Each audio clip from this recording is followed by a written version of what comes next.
10:51 de la mañana hablábamos con nuestro invitado, el doctor Mario Castillo Freire, escritor y abogado, que nos ha traído, ya les presentaba yo el texto, Arbitraje entre el derecho civil y el arbitraje. Y es muy importante hablar el día de hoy, doctor, del papel de los árbitros, porque mediante esta vía, ¿no es cierto?, puede llegarse a niveles de entendimiento entre las partes de una manera diferente.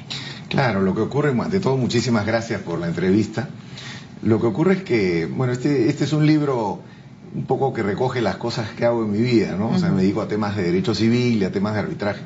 Y el arbitraje, como medio de solución de conflictos en el Perú, ha despegado mucho en los últimos 20 años, y hay muchas controversias que antes congestionaban más el Poder Judicial, que hoy se solucionan a través de el arbitraje, precisamente, ¿no? Que básicamente, para nuestros amigos, consiste en que cada parte designa a un árbitro que hace las veces de juez, y entre los dos árbitros designan usualmente a un presidente.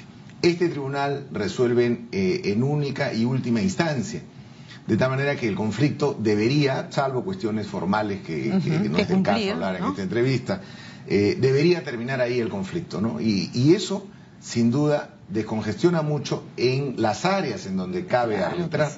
La labor del Poder Judicial, que como todos sabemos está muy congestionada. Y la carga procesal, ¿no? La carga procesal del Poder Judicial, que es la que se busca un poco pues ablandar o simplemente claro, que vaya viabilizándose más rápido. Entonces el poder de un árbitro es muy importante. Hablábamos del derecho civil en el sentido de ser el derecho, digamos, que acompaña al ser humano desde la gestación. Un poco se define como el tronco de otras especialidades, ¿no?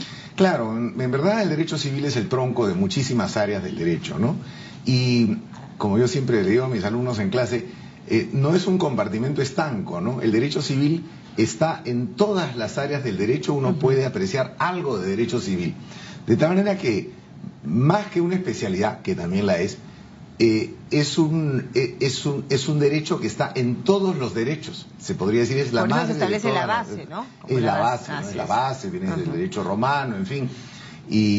Y nos acompaña, como usted bien dijo al principio, desde la gestación hasta después de la muerte, ¿no? Exactamente. Desde los derechos de concebido hasta los derechos del el derecho a un nombre propio, el derecho a una identidad, los derechos del niño, del adolescente, del ser humano en general, ¿no es cierto? Entonces, en esos nuevos conceptos, porque hay, digamos, ramas o especialidades del derecho que podríamos decir nuevos campos que están en su apogeo, por lo pronto, ¿no? Claro, hay, bueno, muchas nuevas áreas que surgen pues con los avances del comercio, en general. Y de las relaciones sociales. Relaciones sociales. ¿No? Pero en todas esas nuevas áreas, en todas las áreas nuevas y no tan nuevas, estará el derecho civil. Siempre. Y los problemas que se susciten en todas esas áreas, siempre muchos de ellos, o gran mayoría de ellos, tendrán detrás elementos de derecho civil.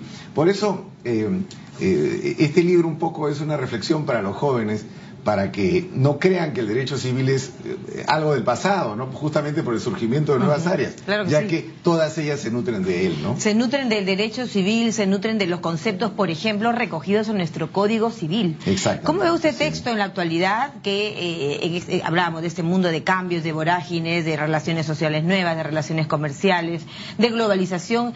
¿Qué conceptos habría que involucrar en nuestro Código Civil? Bueno, en realidad yo siempre he sido muy conservador en esto, ¿no? Creo que el código regula lo que tiene que regular, y el código es una especie de esqueleto, ¿no? No es un coquito que hay que irlo, pues, que enseñe las cosas elementales, de esas se enseñan en la universidad. El esqueleto es el que sostiene la legislación en esta materia, y creo yo que ha venido cumpliendo buenos servicios para la nación desde el 84 que está vigente, ¿no? Han habido a lo largo de estos años muchos proyectos, pero no han tenido resultados, ¿no? Proyectos de reforma. ¿Por qué es tan importante, doctor, que los profesionales de derecho tengan una base? Si bien es cierto, pueden especializarse en derecho penal, en derecho tributario, en derecho empresarial y las otras ramas de las que yo le hablaba que pueden estar en auge el día de hoy. ¿Por qué es tan importante que tengan una base siempre en derecho civil? Porque el derecho civil está en todas las demás áreas. Y de hecho pasa por las aulas, es la primera etapa, es decir, de todo abogado, ¿no? Yo podría dedicarme, por ejemplo, al derecho tributario, pero dentro del derecho tributario hay muchos conceptos, muchísimos, que son propios del derecho civil.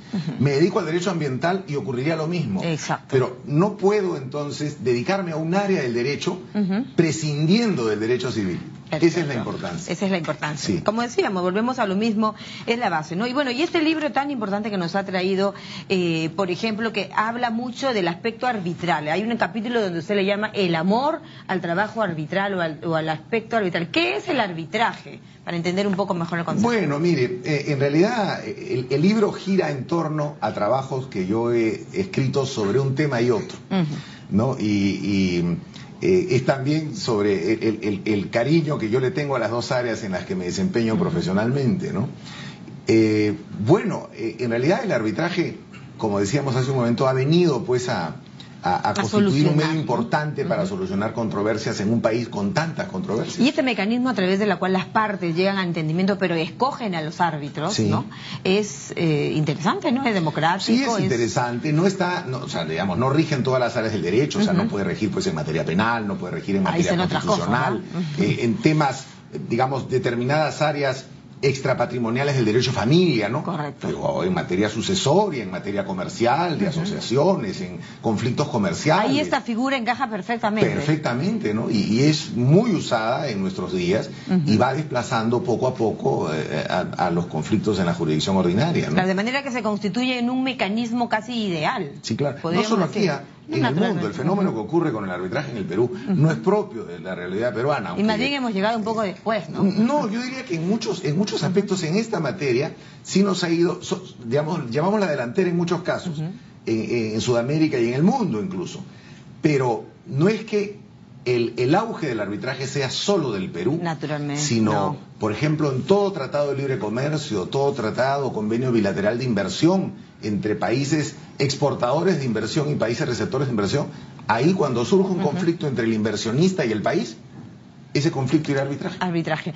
¿Qué tanta satisfacción genera? No sé si esta pregunta es válida, pero por ejemplo para las partes, el hecho de tener ese sistema de arbitraje que se le cataloga como un sistema ideal, ¿qué tanta satisfacción genera? Por ejemplo, en la ejecución de un laudo, el tema de una mayor garantía del resultado, entre otros temas, ¿no? Yo no puedo pintar un mundo color de rosa, porque en todo lugar, en todo ámbito de la vida social hay problemas y cuestionamientos, ¿no? En realidad, en el arbitraje también los hay. También, hay situaciones en las cuales los laudos son impugnados, o se pueden anular. Y pueden tomar tiempo, ¿no? Pueden tomar tiempo, eso es una cuestión que ocurre en todos los países del mundo y es parte de situaciones estadísticamente minoritarias, pero que ocurren y hay que asumirlas. Pero yo creo que el resultado, después de estos más de 20 años de experiencia fuerte del arbitraje en el Perú, es un resultado positivo. ¿Qué aspectos toma en cuenta, doctor Castillo Freire, que es un gusto conocerlo y poder entender un poco más de estos temas, ¿no es cierto? Digamos, en un aspecto arbitral, no sé, la reputación, ¿qué aspectos se toma en cuenta? Claro, algo importante es que en materia de carga procesal, por ejemplo, un árbitro nunca va a tener la misma carga procesal que un juez. Los jueces están atiborrados de causas. El árbitro es designado, es un profesional que ejerce la profesión en otras áreas, en fin, y es designado para ser árbitro en un caso específico y aceptará en tanto tenga tiempo para llevarlo. Y tenga experiencia en y ese además, tipo, ¿no? Quienes Supongo. designan a los árbitros de parte deberán designar a especialistas en la materia que se esté discutiendo. Correcto. Y los árbitros deberán escoger como presidente a alguien que también pueda ser especialista en esa materia, ¿no? Excelente. Ahora, fíjese, el tema del derecho en sí, de nuestros abogados, de nuestros fiscales, de nuestros peritos, es sumamente importante. Ahora que vemos este caso de Odebrecht, por ejemplo, quienes han señalado que esta valla es muy alta, por ejemplo, para el Perú por la falta de peritos especializados, por la falta de fiscales especializados en la materia. ¿Usted qué opina? Bueno, es un caso muy complicado, ¿no? En realidad es un caso muy complejo y a la vez decepcionante de lo que ha ocurrido e inusual en América Latina que una situación de esta naturaleza se haya producido con una empresa que en materia constructiva tenía tanto prestigio en tantos países de América Latina. Y evidentemente Es un reto para las autoridades la investigación de estos casos. Como el Perú como país, digo, en esta investigación, Sí. en esta materia, tiene todo un reto que se Claro, todos los países en los cuales se ha descubierto estas situaciones irregulares, digamos, confesadas por los propios ejecutivos de la empresa, todas las autoridades de estos países tienen efectivamente un reto para la investigación, claro, Sin por duda. supuesto. Bueno, entonces lo felicito pues por esta nueva entrega, por esta nueva criatura, Muchísimas ¿no? Denominada gracias. arbitraje entre el derecho civil y el arbitraje, en el que se hace un análisis y además una descripción detallada de los trabajos sacados adelante como teniendo como mecanismo ideal al arbitraje para la resolución de controversias en nuestro país. Es también un modelo en el mundo, ¿no? Bien, gracias. Gracias, María Jesús. Nuestro invitado a esta hora, amigo, fue el doctor Mario Castillo Freire, escritor y abogado, presentándonos al arbitraje entre el derecho civil y el arbitraje. Nos vamos con David Ponce de